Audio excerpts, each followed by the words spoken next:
It starts off with Harry sort of walking through this field, and you just, well, hopefully, if I've done my job, you get a sense that he has been very much isolated and despondent throughout the summer. He's gone off and he's seen this awful thing happen to Cedric. He's been tortured. He's come back and no one believes that any of it happened.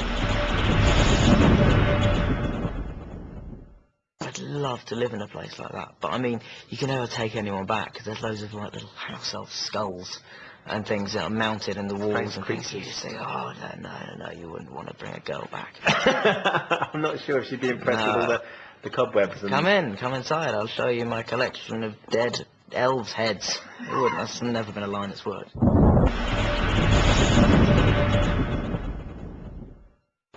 And there are over 30,000 of them. We use a lot of the same materials as 60-minute makeover. And yet look what we do with them. Yeah. It's incredible. The whole place is rigged to explode. All this, and that's why nobody can have their mobile phones on, because it could evidently be triggered by that. So at any given moment, the glass could go, things out the walls, everything. So I'm sort of willing to happen. I was going to say, is there someone on hand ready to jump on you to protect you? Do you have like a... You bet. Is that's my role?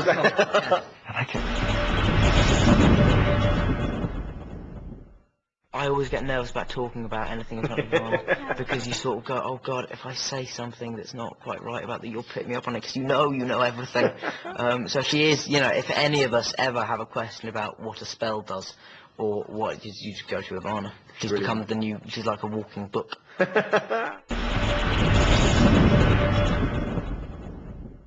Harry really despises her. She is a baddie who is coming from a place where the goodies are supposed to be. She's from the Ministry of Magic, who are sort of supposed to be on the side of right, and in this film obviously aren't. And Umbridge is sort of the angel of evil sent by the Ministry. And if Umbridge refuses to teach us how, we need someone who will. She's the brains behind everything. I mean, she's quite canny and she knows what to do, and she knows that. And actually, it's not rebellion for the sake of rebellion. It's, as with Hermione, it always is, there is a practical side to it, which is that, she feels they're not learning and she feels they need to. They're a young Order of the Phoenix. They're set up to combat Voldemort, and Harry becomes their teacher. In effect, the defense against the dark arts teacher. Professor Lupin was Harry's defense against the dark arts teacher in the third film. From what I can understand from the teachers that I've spoken to, you tend to emulate the teacher that you really looked up to. And I think as Harry is this teacher and this leader, he sort of looked up to Lupin, and so he's sort of emulating him. When I first saw Dan, after I'd been away for a long time on this, I came back and it's good to see you, Dan. I haven't seen you for a while. And he said, you'll be very proud of me, David. When I play the defense against the dark arts teacher, I've taken a few leaves out of your book and I try to play it a little like Lupin would take control of the class, and he very proudly told me he wears a cardigan. I don't know what the thought process must have been that morning. A subconscious thing is saying, "I'll go for the jumper." No, I'll wear a cardigan today, I think. He thinks it's kind of rather quite a fuddy-duddy. Although I always wore the cardigan in a kind of Kurt Cobain way, He teaches us all these new sort of spells and how to defend ourselves. For everyone else, everything they learn is theory, and they probably won't have to use it. But with Neville and Harry, both of whom has essentially lost their parents to Voldemort and to the Death Eaters, it's very much a reality. The hottest place on Earth. Was it kind of like being in a greenhouse? Yeah, no, it was, you don't have fires in greenhouses. So what is it about the prophecy that they're all so desperate to get their hands on it?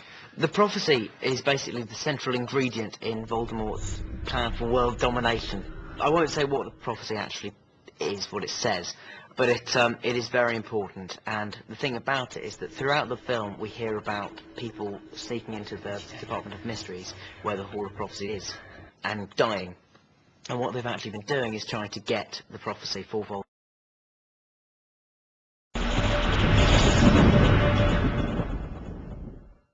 It's very, very odd related. Me and David talked to a bereavement counsellor before this film started. We wanted to find out, you know, about how people deal with grief. And she said the amount of times she meets people who have lost someone and then gone out with that person's best friend. And so that's essentially what's happened with Harry. Had you sat down with Katie and sort of said, okay, right, this is the score, we've got to do this kiss, this is how we're going to do it? Was it something that just happened naturally? Did David offer some advice? No, nothing. None of that. So nervous. Sleepless nights and all Really? that. Yeah, I was a bag of nerves. Did you talk to Dan about it before you did it? We spoke about it briefly, but it's kind of awkward talking about it. You don't really want to go into detail and how we're going to go about it. At no point in the acting school of anything does someone tell you when you kiss on screen, you sort of don't actually use tongues, generally speaking. Right. You sort of just, even if your mouth is open, you don't use tongues. Don't stick your So tongue. it's sort Why of like, don't you? Well, Is it like I think it's a courtesy thing. Oh, okay. More than anything else, Ben. In case you're eating something nasty. Yeah, or okay. something like that. And so, fortunately, I knew that much. Otherwise, Katie would have been getting a very, very terrifying shock, I think. People would just continuously come up to me and tell me that it was when it was happening and how they were all going to be there watching. And were they?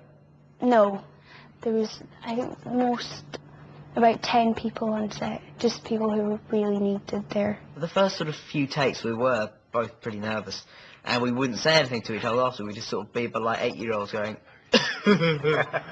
and but after that, you know, it was fine. We settled down. It was cool, and it was. But there was this ridiculous story in one of the papers. I forget which one.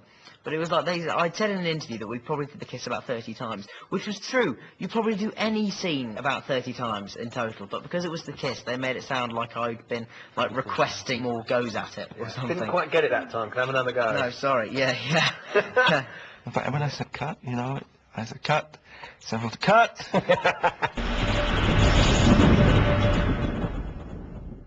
It was good in the end. It was nerve-wracking, though. But you haven't watched it back? No, God, no. You're going to have to watch it back at Well, some point. I could turn away.